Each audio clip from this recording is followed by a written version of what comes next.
Assalamualaikum warahmatullahi wabarakatuh. Perkenalkan, nama saya Iriani Hanasiwi. Izinkan saya untuk mempresentasikan hasil diskusi kelompok 4 mengenai kedudukan dan fungsi lembaga negara di Indonesia.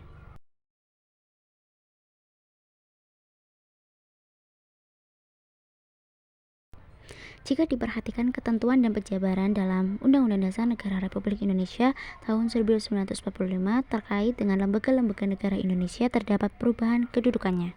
Pada Undang-Undang Negara Republik Indonesia tahun 1945 sebelum amandemen, MPR memiliki kedudukan sebagai lembaga tertinggi atau superior pemegang kedaulatan rakyat sebagaimana ditentukan dalam pasal 1 ayat 2, yaitu kedaulatan ada di tangan rakyat dan dilakukan sepenuhnya oleh Majelis Permusyawaratan Rakyat.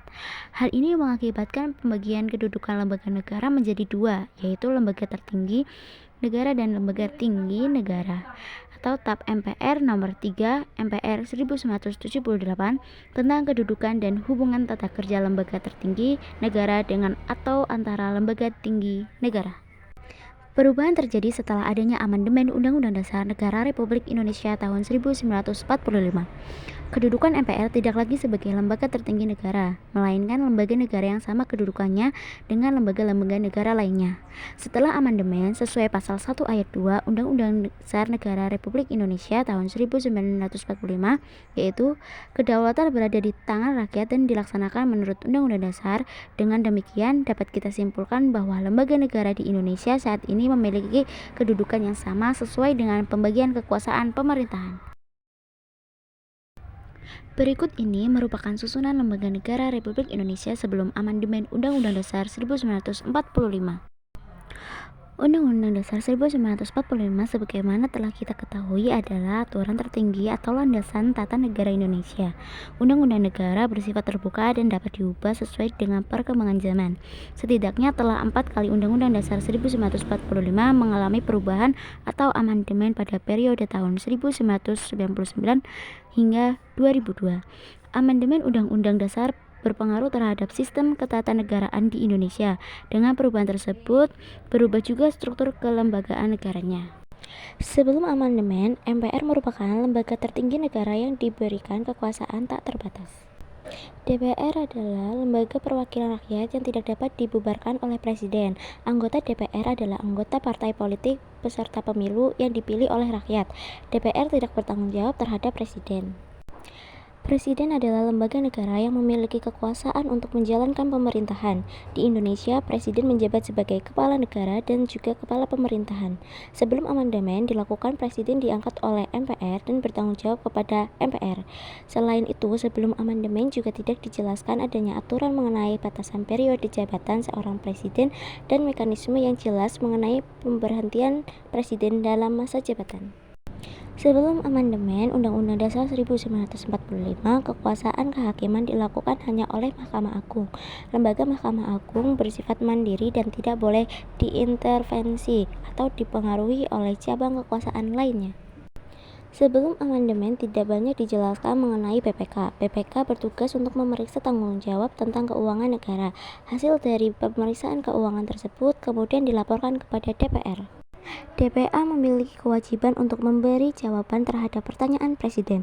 DPA juga serta berhak untuk mengajukan usulan kepada pemerintah. Sama seperti BPK, Undang-Undang Dasar 1945 tidak banyak menjelaskan tentang DPA.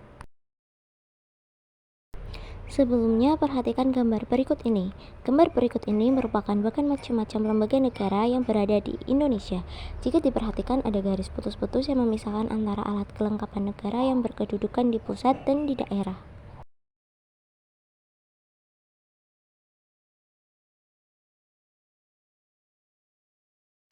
Lalu, bagaimana dengan fungsi lembaga negara? Apakah setiap lembaga memiliki fungsi yang sama pada pembagian kekuasaan di negara Indonesia? Adapun beberapa fungsi lembaga negara menurut Bagirmanan dalam Isharyanto 2015, bahwa lembaga negara dikategorikan dalam 3 jenis berdasarkan fungsinya, yaitu sebagai berikut. Pertama, lembaga negara yang menjalankan fungsi negara secara langsung atau bertindak untuk dan atas nama negara, seperti lembaga kepresidenan, DPR, dan lembaga kekuasaan kehakiman. Lembaga-lembaga yang menjalankan fungsi ini disebut alat kelengkapan negara. Yang kedua, lembaga negara penunjang atau badan penunjang yang berfungsi untuk menunjang fungsi alat kelengkapan negara. Lembaga ini disebut sebagai auxiliary organ atau agensi. Contoh Badan Pemeriksa Keuangan (BPK).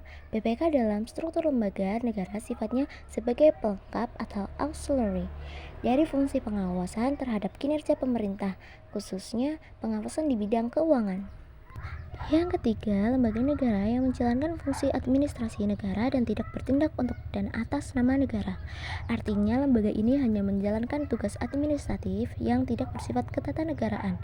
Lembaga yang menjalankan fungsi ini disebut sebagai lembaga administratif. Di Indonesia, contohnya ialah Lembaga Administrasi Negara atau LAN.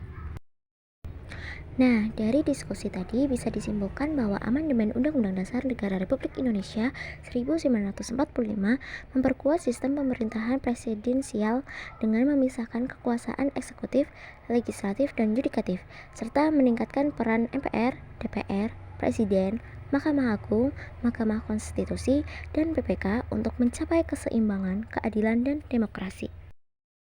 Itulah pembahasan diskusi kelompok kami. Kurang lebihnya mohon maaf. Sampai jumpa di diskusi selanjutnya. Wassalamualaikum warahmatullahi wabarakatuh.